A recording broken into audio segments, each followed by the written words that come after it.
Hello students, आज हम ले आए जेईई मेंस और नीट का एक और नया क्वेश्चन। तो चलिए शुरू करते हैं इसको।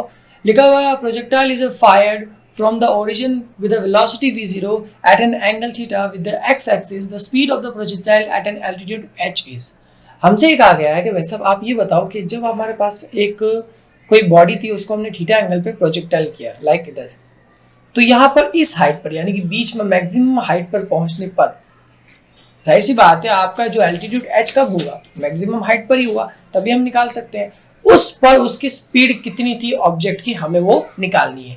तो चलिए देखो, ढंग से देखा जाए इस क्वेश्चन को, जरा ढंग से देखिएगा।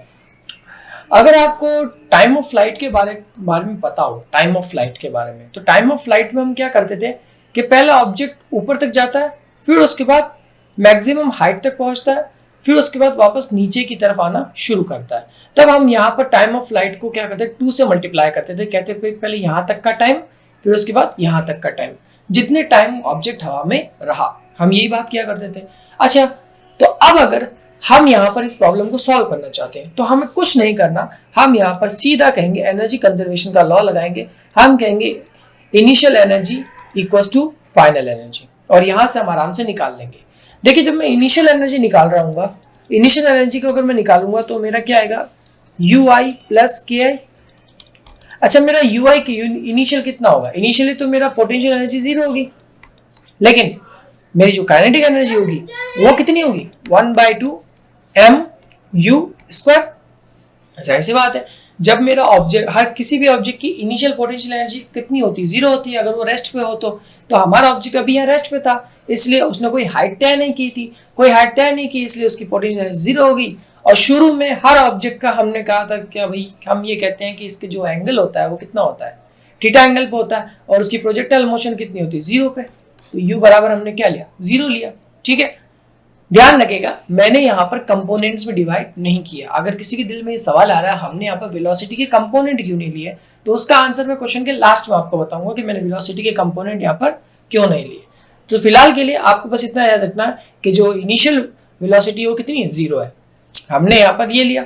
ठीक है, सॉरी इनिशियल वेलोसिटी 0 नहीं लेंगे, वो पोटेंशियल एनर्जी के केस में लेंगे, लेकिन काइनेटिक एनर्जी में हम इनिशियल वेलोसिटी को कंसिडर करेंगे। ठीक है, ध्यान रखिएगा। अब हम बात करते हैं फाइनल की। तो फाइनल काइनेटिक एनर्जी क्या होगी, यूएफ प्लस के एफ, ये बात तो हमें पता है। ठीक है, तो फाइनल के अंदर हमारा एम जी और एच हाइट तक हमारा गया, ये हमने क्वेश्चन में मेंशन किया, और उसके बाद फाइनल में हमारी वेलोसिटी कितनी हो जाएगी, v²। ये बात हम सब लोग जानते हैं। अभी हमने कहा ei बराबर ef, तो इसको रख के देख लेते हैं। 1/2 mv² upon equals to mgh plus 1/2 mv²।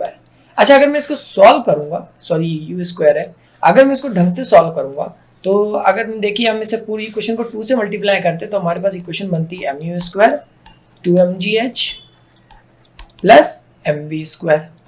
पूरे में से अगर मैं m से डिवाइड कर दूं तो m तो मेरा हट गया, इस u² को इधर ही रखते हैं और mgh को उधर भेज देते हैं, तो बनना कितना, m2gh इक्वल्स टू v²।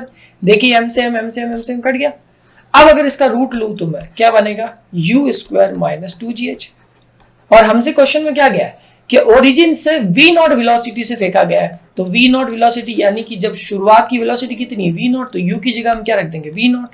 तो हमारे पास आंसर कितना आएगा, ये। क्या हमारे पास ऐसा कोई ऑप्शन दिया हुआ है, बिल्कुल ये दिया हुआ है।